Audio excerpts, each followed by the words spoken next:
Hey everyone, it's Kitty again.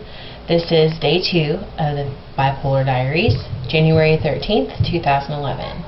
I knew a bad day was going to happen. I just didn't expect it to be the second day of this project. I'm lonely today. I'm really lonely. I know a big part of it is the winter blues, but it affects me hard. And I feel sad, and I'm lonely, and I just want to go to bed and wish the world away. But I struggle really hard when it's like that because I try to keep hope and I try to stay on top of things and not let myself be quiet enough to let that take over me. So hopeless is a word I'm very, very familiar with. I use it a lot because I feel it a lot. Because this disease, I have to live with my disease like a recovering drug addict. I literally have to take it one day at a time. I can't plan for a year from now, 2 years from now, 6 months from now, because it's literally a day-to-day thing. You know, I have to just worry about getting through today. And tomorrow, I'll worry about tomorrow. But right now, it's just about today.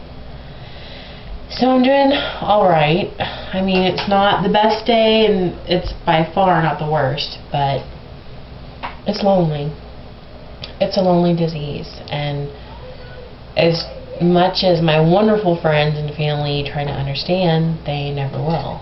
Not unless they have it, and it's hard.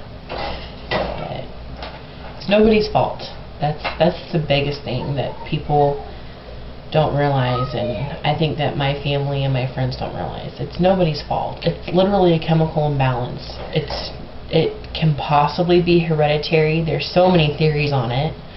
There's a theory that people with bipolar actually hold an extra gene, and they're hoping that eventually to isolate that gene and test for it. So if you can have your child tested for it, and if they have it, they can suppress it. But again, it's a theory. It's in experimental phases. So, yeah, I've learned a lot about my disease. I'm going to know my enemy. But just like a drug addiction, my disease, it's my worst enemy, but it's also my best friend.